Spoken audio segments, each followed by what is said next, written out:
Assalamualaikum warahmatullahi wabarakatuh. Salam sejahtera bagi kita semua. Om Swastiastu, Namo Buddhaya, salam kebajikan. Halo Sobat Banyuwangi, kembali lagi di podcast Inspawangi, Inspektorat Menyapa Banyuwangi dengan saya Aprilia Dewi. Dan di podcast Inspawangi ini kami akan menghadirkan perspektif seputar pengawasan internal, tata kelola pemerintahan yang baik, dan upaya mewujudkan birokrasi yang bersih dan akuntabel.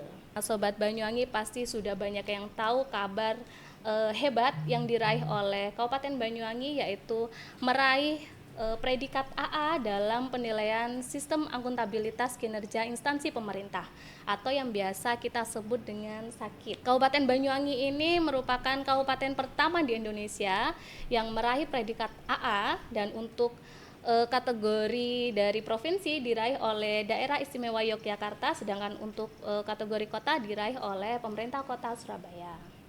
Nah, podcast hari ini kita akan membahas bagaimana sih Kabupaten Banyuwangi berhasil memperoleh predikat AA dalam penilaian SAKIP, dan apa aja sih inovasi yang ada di Kabupaten Banyuwangi. Untuk itu, selama beberapa menit ke depan saya ditemani oleh narasumber hebat, Bapak Khairil Ustadi Yudawanto, SIP MSI, selaku Asisten Administrasi Umum Sekretariat Daerah Pemerintah Kabupaten Banyuwangi. Selamat datang Bapak. Selamat siang teman-teman pendengar pemirsa dari podcast Inspektorat Kabupaten Banyuwangi, Mbak Abra dan semuanya. Assalamualaikum warahmatullahi wabarakatuh dan selamat siang untuk kita semuanya. Bagaimana kabarnya Pak? Alhamdulillah sehat, baik, sejahtera, bahagia. Mungkin bisa diceritakan nih Pak, bagaimana successful story dari Kabupaten Banyuwangi sehingga bisa berhasil meraih predikat AA dalam penilaian SAKIP tahun 2024 ya Pak? Siap. Monggo Pak. Gini Mbak Abra dan teman-teman semuanya dari pendengar dan pemirsa di kegiatan inspektorat ini.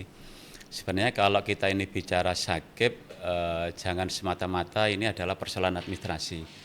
Sejak kepemimpinan Banyuwangi dipegang Bupati oleh Pak Anas, sebenarnya kita menginginkan ada capaian-capaian kinerja yang terukur, dan capaian-capaian yang terukur itu di sistem administrasi pemerintahan Indonesia itu diakumulasi di dalam sistem akuntabilitas kinerja pemerintah ya. Jadi SAKIP ini bukan hanya tujuan semata untuk mengejar nilai, tetapi sebenarnya dengan SAKIP ini kita ingin merencanakan, melaksanakan, dan hasilnya itu biar berdampak ke masyarakat.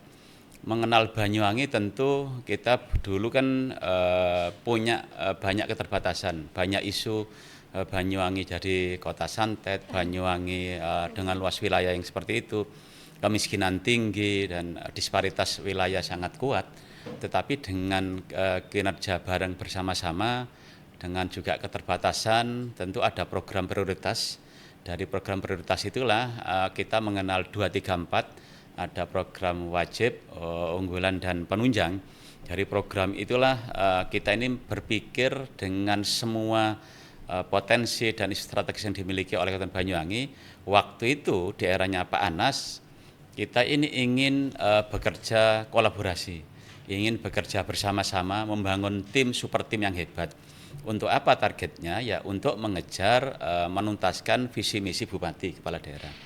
Dan alhamdulillah di eranya Pak Anas waktu itu visi misi ini diterjemahkan oleh semua OPD, bisa jalan. Kemiskinan kita yang awalnya 20% bisa turun di angka menjadi 10 dan bahkan di angka 8%. Dan ekonomi kita tumbuh, pendapatan per kapita terus naik dari yang terkecil di Jawa Timur menjadi terbesar di Jawa Timur, dan ini terus berproses sekarang ini di eranya Bu Ibu selaku Bupati. Inilah konsep keberlanjutan di pemerintahan.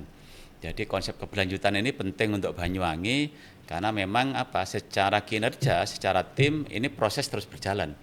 Kalau dulu Banyuwangi itu SAKIP ini adalah A, kabupaten pertama di Indonesia, tetapi hari ini menjadi AA yang pertama di Indonesia. Ini proses panjang yang memang harus kita jaga bersama. Memang tidak semata-mata ujuk-ujuk muncul gitu kan. Ini tentu diimbangi dengan inovasi dan kinerja. Di sektor kemiskinan kita ini banyak inovasi yang menopang kegiatan ini. Ada 3 strategi untuk menurunkan kemiskinan. Pertama, kita ini mengurangi beban pengeluaran warga miskin. Yang kedua, kita ini meningkatkan pendapatan warga miskin. Dan yang ketiga, kita ini bagaimana untuk meningkatkan pendidikan untuk agar warga miskin ini punya akses untuk pendidikan dan itu ada kesejahteraan untuk di keluarga.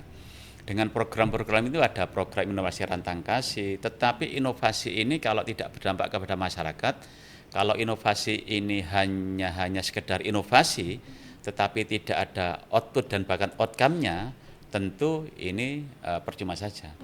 Jadi proses inilah yang sekarang sedang terus dikerjakan, bagian dari upaya untuk menuntaskan visi misi Ibu Bupati, mensejahterakan masyarakat. Jadi seperti itu sih pesannya. Berarti tidak hanya dari selesai di tahun 2024 gitu ya Pak ya, tapi berkelanjutan untuk kedepannya.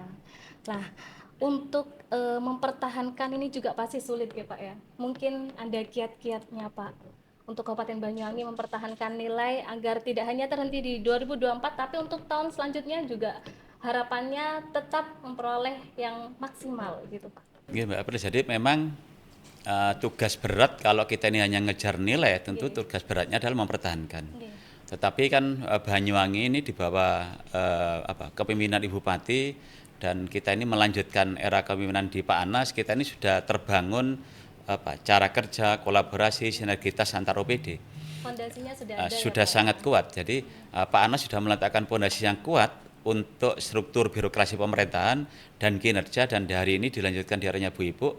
Harapannya super tim ini tetap terjaga, karena untuk mencapai ini bukan hanya kerja satu OPD, bukan hanya semata bupati atau asisten atau inspektorat ataupun OPD tertentu, tapi ini adalah hasil kerja bareng-bareng. Kerjasama tim. Ini adalah kerjasama tim bersama-sama untuk mewujudkan, karena hebat administrasi sakit tetapi dampaknya tidak dirasakan masyarakat itu percuma. Dan Banyuwangi mampu memperlihatkan itu.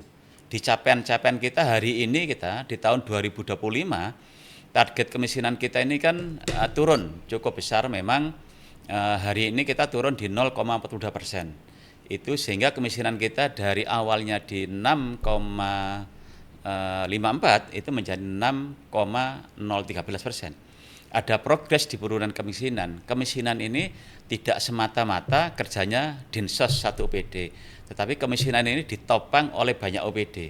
Pertanian menopang bagaimana ekonomi tumbuh. Kalau ketahanan pangannya bagus, pariwisata menopang kalau tingkat kunjungannya datang, maka ekonomi bergerak, hotel-hotel hidup, homestay hidup, kebijakan tertata, teman-teman camat, teman-teman LH menjaga kota ini tetap nyaman, Satpol menjaga agar suasana kota ketertibannya bagus. Maka ini akan mendorong orang hadir ke Banyuwangi. Dengan orang hadir ke Banyuwangi, maka akan mulai tumbuhlah ekonomi ini bergerak, dari makroekonominya bergerak, mikronya bergerak. Dilihat dari mana? PDRB kita naik terus. Pendapatan per kapita tahun ini sudah mendekati di angka 60 juta per orang per tahun. Tentu ini dirasakan oleh masyarakat bahwa ada progres perubahan. Dari target pertumbuhan ekonomi kita naik. Tahun ini semester 2 kita di angka 5,85% naiknya.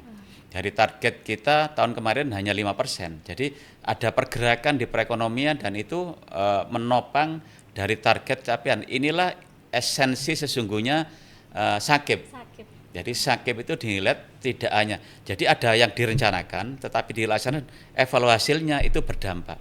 Tetapi kalau ada direncanakan, pelaksananya gagal, maka juga kita tidak akan bisa mengejar mempertahankan dari nilai capaian sakip. Maka ini penting bagi semua OPD dan rakyat Banyuwangi akan support.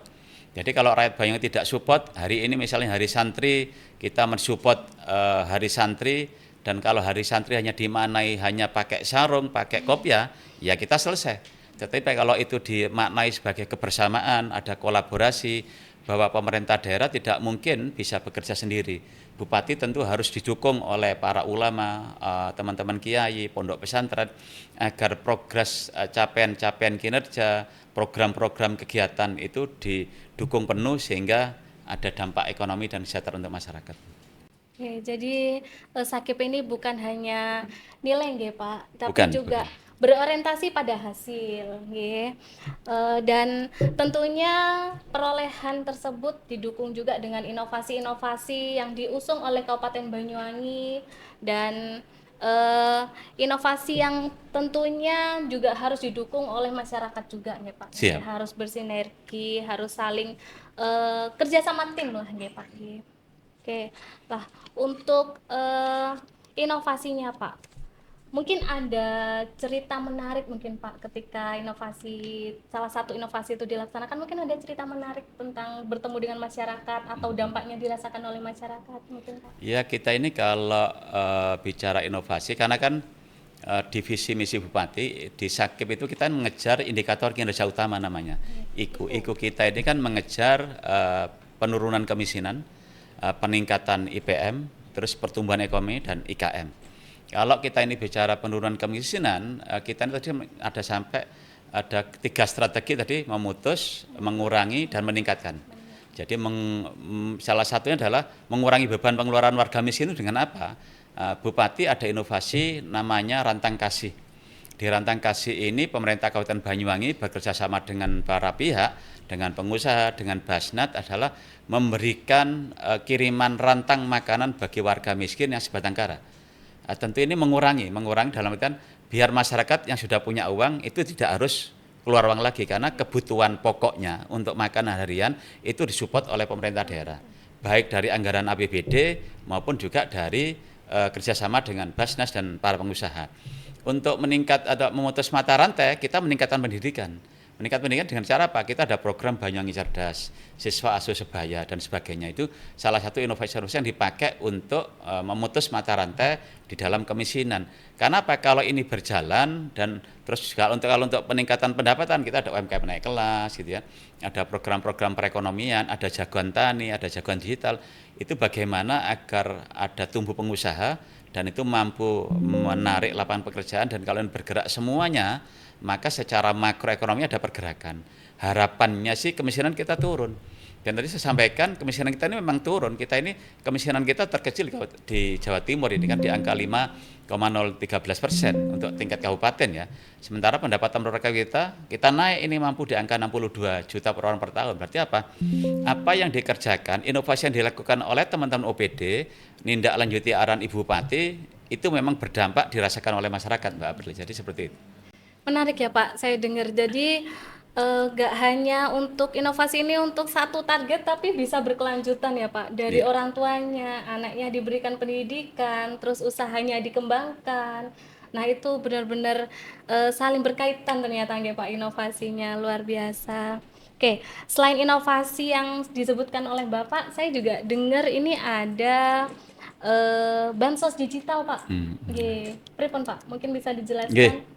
Alhamdulillah Mbak April dan teman-teman semuanya, kebetulan Banyuwangi ini kan tahun kemarin ditetapkan oleh pemerintah pusat sebagai kabupaten terbaik dari sistem pemerintahan berbasis elektronik atau SPBE.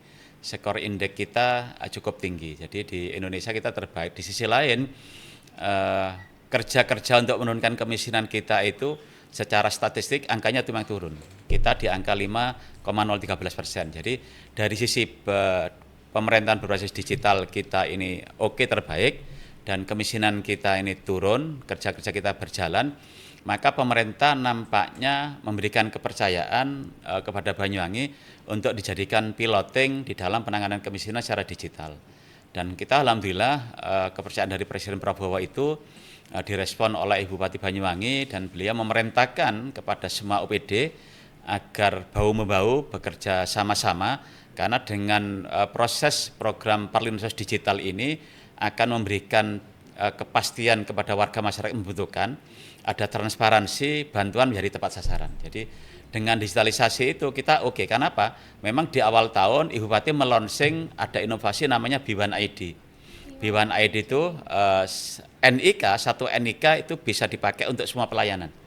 Satu NIK ini bisa memastikan bahwa masyarakat Banyuwangi bisa mengakses layanan dengan mudah, dengan lebih transparan. Inilah yang dipakai oleh pemerintah pusat, menunjuk Banyuwangi menjadi sesuatu kehormatan, amanah yang cukup luar biasa ini untuk Banyuwangi ditunjuk menjadi tempat piloting untuk bansos secara digital. Itu mulai kapan Pak berlangsungnya? Insya Allah kemarin kita tanggal 15 Oktober itu sudah selesai ya, sudah selesai, malah sudah kan kick off-nya sudah sebelum itu. Tetapi 15 Oktober sudah kita tutup masa uji coba. Alhamdulillah dari target kita menggunakan portal Perlinsos ini kurang lebih 320.000 warga masyarakat banyak membutuhkan desil 1, desil 5 itu datanya kurang lebih membutuhkan 348.000 orang. Tetapi kita kemarin tembus insya Allah hampir 360.000 orang sudah mendaftar melalui portal Perlinsos ini. Hari ini bersama pemerintah pusat kita sedang menghitung, membuat profiling kira-kira orang-orang yang daftar ini secara real kenyataan di lapangan berhak layak menerima bantuan atau tidak. Nanti kita akan umumkan ini kira-kira profilingnya menggunakan apa. Profilingnya untuk portal Perlinsos ini menggunakan satu, kepemilikan aset. Asetnya apa? Kalau asetnya adalah kendaraan bermotor, maka ini langsung ngelink dengan Samsat. Ya, jadi ini punya sepeda motor, Pak Ustadz ini punya berapa sepeda motor sih, punya mobil berapa gitu kan kira-kira. Kalau untuk kepemilikan aset tanah, kita kerjasama dengan ATR BPN sehingga akan terpantau gitu. Kalau kita ini punya rekening berapa ini Pak Ustadz, di rekening di bank mana saja, maka kita kerjasama dengan BI dan Perbankan Himbara. Maka akan terlihat nanti seperti ini akan muncul profiling termasuk hal kecil misalnya, pulsa saya ini kalau saya daftar Perlinsos akan otomatis ada izin dari saya selaku pribadi yang mendaftar agar akses saya semua itu diizinkan untuk dibuka oleh pemerintah. Jadi ini ada open di dalam proses transparansi, kan ini tujuannya adalah memberikan transparansi dan kepastian. Nah, mudah-mudahan dengan transparansi dan kepastian ini masyarakat akan menjadi bertanggung jawab.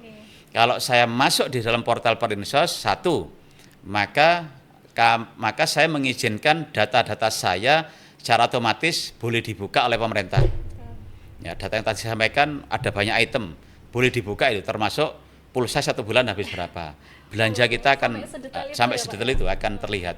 Maka nanti profilingnya akan muncul kira-kira, Pak Ustadz ini ternyata punya rekening di bank ini sekian juta. Maka ini nggak layak mendapatkan bantuan gitu. Jadi, tetapi kalau masyarakat sudah merasa, nanti saya takut data saya ketahuan, dicek ternyata tabungan saya jumlahnya miliaran, kok minta, ya itu menjadi filter awal ya, masyarakat yang sudah bercukupan ya jangan daftar. Mundur dulu. Harus mundur ini ketahuan. Kalau ini ketahuan kan nggak baik. Kalau yang kemarin memang sifatnya manual, sehingga kalau sifatnya manual, pendataannya manual, kepentingan-kepentingan tertentu kita tidak bisa cegah. Maka meskipun ada musdes, ada struktur dari RT, RW sampai desa ada musdes dan dilaporkan ke kabupaten, tentu sifat manual itu tidak bisa memprofil orang. Tetapi dengan sifat digital ini orang bisa diprofil. Begitu profil akan kelihatan bahwa ini akan ketolak otomatis, ini ketolak dengan catatan ini mesti Mbak April. Mbak April ketolak dengan catatan. Kok Mbak April ini mobilnya 5 gitu. Kita ragu ini, Mbak April ini kok mobil 5 ini bukan pengusaha kok mobilnya banyak. Maka kita butuh pengecekan, kira-kira KTP-nya tadi, NIK-nya dengan Biwana ID tadi, mungkin Mbak April ini namanya dipinjam oleh bosnya. Mungkin kan banyak masyarakat yang kerja di perusahaan, KTP-nya dipinjam oleh bosnya, dipakai untuk pinjam beli mobil. Lah, ini nanti profilnya muncul, ini mobilnya sendiri atau mobilnya namanya bosnya. Karena bosnya menghindari misalnya untuk pajak progresif. Kan gitu. Jadi inilah keunggulan kalau portal Perlinsos ini akan diterapkan. Tetapi kita belum bisa mempublish karena memang hari ini portal Perlinsos ini kan masih tahap uji coba. Nanti awal tahun kalau ini sudah muncul dan Presiden memutuskan ini dilakukan skala nasional, maka ini kehormatan bagi Banyuwangi dan kebanggaan bahwa dari Banyuwangi lah muncul sistem portal Perlinsos yang dipakai oleh 540 kabupaten kota di Indonesia. Jadi pilot project ya, Pilot project, dan ini kan kebanggaan kita semuanya bahwa di Banyuwangi ini ada sesuatu yang bisa mewarnai nasional. Setelah kita di tahun 2023 kita ini punya aplikasi namanya MPP Digital Banyuwangi yang dipakai menjadi rujukan menjadi MPP Digital Nasional. Kan itu dari Banyuwangi dan hari ini kan sudah dimanfaatkan oleh banyak kabupaten kota. Oke, gitu ya Pak. Nah, ketika pelaksanaannya, ketika bertemu masyarakat, mungkin ada cerita menarik Pak. Mungkin orangnya nggak paham teknologi kayak gitu Pak. Iya Mbak Abra. Jadi memang di portal Perlinsos ini kan untuk pendaftarannya kita menggunakan 2 pintu masuk. Nah, jadi single sign-on SSO-nya ini menggunakan IKD yang pertama. Jadi IKD ini kan identitas kependudukan digital, KTP digital lah. Jadi kalau selama ini orang mengenal hanya KTP, ya KTP manual yang dibawa kemana-mana taruh dompet, dan itu kan ya cepat rusak, ngabut-ngabuti dompet, nakut-nakuti apa sih nggak ada gitu. Maka pemerintah mendorong aktivasi IKD. Tetapi di aktivasi IKD ini sekaligus kami ingatkan ke semua masyarakat dan kita semuanya bahwa sekarang ini banyak juga warga yang melakukan tipu-tipu. Nah, aktivasi IKD itu dilakukan secara online, nanti dipandu dengan telepon, dengan video call. Nah, kami mengingatkan hati-hati bahwa aktivasi IKD itu tidak dilakukan secara online, tetapi aktivasi IKD dilakukan secara offline. Dengan ke siapa? Yang mendatangi kantor-kantor kependudukan Dukcapil, tempat-tempat layanan kependudukan, ada di mall pelayanan publik, ada di pasar pelayanan publik, ada di gerai-gerai, ada di kantor-kantor kecamatan, dan juga di balai desa. Jadi kalau ada orang telepon mengatasnamakan Dukcapil dari manapun mengatasnamakan kecamatan, aktivasi IKD online itu berarti penipuan. Jadi jangan ditanggapi. Itulah, tetapi IKD ini dipakai akses untuk masuk ke portal Perlinsos. Tetapi kita ini paham bahwa tidak semua warga miskin atau HP-nya nggak support juga, Mbak April. Jadi rata-rata warga miskin itu ternyata HP-nya punya HP, tetapi HP-nya hampir 50-60% itu tidak support untuk aktivasi IKD. Yang bagi warga miskin yang tidak bisa akses ke IKD, maka mendaftarnya di portal Perlinsos ini kemarin kita dampingi agen. Namanya agen Perlinsos.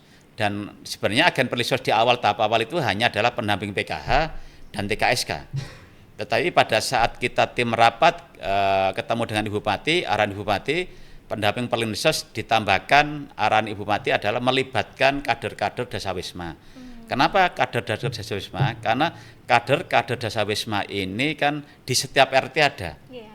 Jadi pemikiran Ibu Bupati, nggak mungkin kader Dasawisma itu nggak tahu satu RT warga miskin yang memang butuh bantuan ini. Jadi tugasnya kader Dasawisma itulah memastikan warga miskin di RT itu bisa mendaftar. Mendaftarnya pakai apa? Ya dibantu oleh agen-agen. Jadi termasuk agennya kan kepala OPD. Kalau ada kita temukan warga miskin kemarin itu, ya kita bantu. Ya memang banyak lah kita temukan. Misalnya saya dengan Pak Camat Kalipuro waktu itu turun ke Kalipuro di wilayah Gombeng, keliling, ya memang banyak warga masyarakat kita yang tidak punya HP. Apalagi kan orang yang kurang beruntung ini rata-rata usia tua gitu kan, sepuh-sepuh, jadi nggak megang HP, sehingga kita bantukan dan prosesnya mudah. Alhamdulillah respon masyarakat juga baik, tetapi perlu penegasan bahwa kemarin uji coba itu tidak akan merubah mekanisme bantuan untuk Bansos 2025 yang sedang berjalan hari ini. Oke, jadi masyarakat juga dibantu oleh agen tadi ya Pak ya, Ya, karena nggak semua masyarakat paham dengan digital seperti itu. Oke, mungkin ada pesan atau harapan Pak untuk pemerintah daerah Kabupaten Banyu terkait inovasi ataupun terkait bansos digital? Ya, kalau pesan ini sebagaimana arahan Bupati, salam hormat Bupati untuk semuanya. Tahun ini adalah masa transisi sebelum penerapan 2026. Insya Allah kan kabupaten kota di Indonesia itu akan ada pengurangan dana transfer ke daerah. Untuk Banyuwangi dana transfer ke daerah ini pengurangannya cukup besar, hampir di atas 65 miliar. Tentu dengan pengurangan ini pasti akan berdampak, baik langsung tidak langsung kepada capaian program. Tetapi Bupati menyampaikan meskipun uangnya terbatas, ya harapannya mari kita ini kerja kolaborasi, kerja bareng-bareng, insya Allah dengan inovasi, dengan kerja bersama, support dari semua pihak, ya mudah-mudahan ekonomi kita akan terus tumbuh. Kita akan terus bergerak dengan Banyuwangi Festival, karena dengan Banyuwangi Festival itu kita akan mendatangkan banyak orang datang ke Banyuwangi. Dengan orang datang ke Banyuwangi mudah-mudahan homestay, hotel ini akan tetap terisi. Kalau homestay, hotel ini terisi, mudah-mudahan produk-produk pertanian, terus produk-produk UMKM itu akan terserap oleh wisatawan. Kan kalau wisatawan ini membelanjakan uang dan tinggal lebih lama di Banyuwangi, ya mudah-mudahan ekonomi kita tumbuh, tidak lagi terus tidak semata-mata mengandalkan APBD.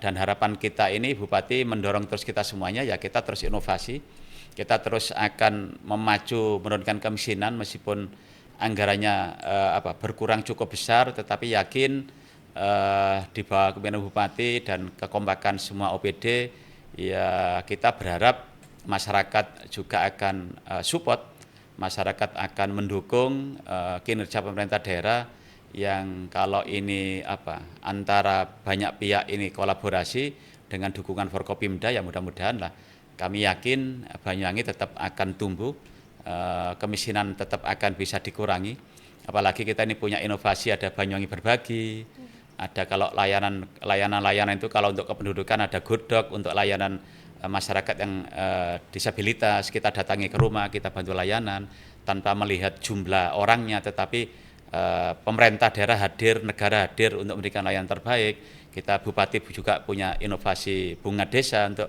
mendekatkan layanan ke masyarakat. Kita juga punya camping embun. Kita ini punya untuk buta aksara, gitu kan, banyak inovasi. Dan hari ini timnya Kemenpan datang untuk memberikan apresiasi karena kita ini masuk di top 45 inovasi. Kita ada Banyuwangi Berbagi, belanja cantik, dan juga mungkin Gokerwangi memfasilitasi pencari kerja dengan perusahaan. Yang mudah-mudahan inisiasi dari semua OPD, tindak lanjut arahan Bupati Bu Ibu untuk Banyuwangi mudah-mudahan direspon dengan baik lah ya. Kita berharap ini akan terukur di output dan outcome-nya di kinerja Kabupaten Banyuwangi. Oke, luar biasa sekali ya Pak perbincangan kita hari ini, menunjukkan bagaimana komitmen dan kerja keras dari pemerintah Kabupaten Banyuwangi untuk membentuk sistem pemerintahan yang akuntabel, efektif dan inovatif ya Pak. Siap Mbak April. Oke, seperti yang disampaikan juga bahwa perolehan SAKIP bukan hanya tentang nilai, tapi berorientasi hasil yang dampaknya dirasakan oleh masyarakat Iya, ya Pak. benar. Oke, Kabupaten Banyuwangi juga menunjukkan kalau inovasi ini bukan hanya sekedar digital, tapi juga mindset baru bagaimana pemerintah Kabupaten Banyuwangi memberikan pelayanan publik kepada masyarakat dengan baik. Oke, terima kasih ya Pak atas waktunya. Oke, terima atas kasih Mbak April dan sharingnya. semuanya. Semoga lain waktu kita bisa sharing-sharing lagi Siap, Pak. amin. Cerita-cerita tentang kehebatan Kabupaten Banyuwangi. Ya, kalau Banyuwangi ya nggak hebat lah, biasa-biasa saja. Hanya ini kan karena kebersamaan teman-teman semuanya, kita ini support ke Ibu Bupati, kita ini paham bahwa birokrasi ini harus menuntaskan visi misi Bupati. Jadi insya Allah dengan visi misi itu kita tuntaskan kan pasti arahnya mensejahterakan masyarakat. Jadi percuma kita ini punya banyak inovasi, tetapi kalau kemiskinan kita nggak turun, terus masyarakat, dampak masyarakatnya tidak ada, masyarakat tetap sambatan, tidak sejahtera, ya kita kerja kita kan kerja sia-sia gitu. Jadi intinya untuk masyarakat ya Pak. Iya, harusnya memang ya kalau kita ini kompak, satu tujuan, satu persepsi. Misalnya kan besok ini kita kan tanggal 25 kan punya event Gandrung Sewu. Gandrung Sewu ini kan juga inovasi bisa juga. Kalau Gandrung Sewu ini hanya dimaknai semata-mata hanya tari-tarian, ya kita akan nggak mendapatkan dampak apa-apa. Tetapi kalau Gandrung Sewu ini dimaknai sebagai konsolidasi budaya, konsolidasi sosial, sebagai konsolidasi politik, maka kita ini menjadi kegiatan gathering. Ini tempat orang rame-rame datang ke Banyuwangi, berkumpul jadi satu, tetapi akan melihat ada muncul dampak ekonomi. Ya, Pak, ya. Ini kan orang datang, ekonomi bergerak, oleh-oleh, penginapan, ini nggak terasa. Orang ribuan datang itu dan makan semua. Iya. Kalau makan semua, petani kita produknya akan keserap. Teman-teman UMKM kegiatannya akan terbeli. Jadi inilah salah satu strategi yang diterapkan Banyuwangi, dan Ibu Bupati sangat berharap bahwa masyarakat mendukung. Ada pro kontra, wajar lah ya kan, ada yang nggak cocok, tetapi marilah ini karena ini kepentingan Banyuwangi, harapannya semuanya mensupport, mendukung. Karena ini bukan untuk kepentingan Bupati, jadi untuk kepentingan rakyat. Kita konsolidasi budaya, bahwa Banyuwangi ini sebagai kota budaya, sebagai kota pariwisata, tentu penting untuk long stay masyarakat atau wisatawan tetap tinggal di Banyuwangi. Dengan event ini kan orang wisatawan akan tinggal lama. Dengan tinggal lama, homestay-nya lumayan, pemasukannya lebih panjang. Kalau mereka tinggal lama di homestay, maka mereka produk pertaniannya keserap. Kalau tinggal lama di Banyuwangi, maka semua unsur penunjang pariwisata, bisa Grab, bisa Gojek, ataupun online kendaraan ini kan akan jalan juga. Resto-resto, mbok itu laku semua lah. Karena yang makan semuanya. Dan itu kan ngambilnya di petani. Inilah siklus ini yang harus dipahami oleh para pihak. Harapan kita dengan itu dipahami, ya mereka mensupport, mendukung. Jadi dengan kita ini kerja bareng-bareng, nggak mungkin Bupati sendirian. Nggak mungkin Bupati sendirian. Jadi kalau Bupati sudah bergerak bareng-bareng, ya mari ini kita support karena tujuannya untuk kepentingan rakyat Banyuwangi. masyarakat juga. Oke, terima kasih sekali lagi Pak. Nggih, terima atas kasih waktu Mbak Bel yang kesempatan yang diberikan. disempatkan. Nggih. Oke, untuk Sobat Banyuwangi, terima kasih telah menonton Inspawangi Podcast. Dan jangan lupa follow kami di akun Instagram, Facebook, TikTok dengan username @inspektorat_banyuwangi. Karena perubahan dimulai dari percakapan, saya Aprilia Sedewi pamit undur diri. Salam.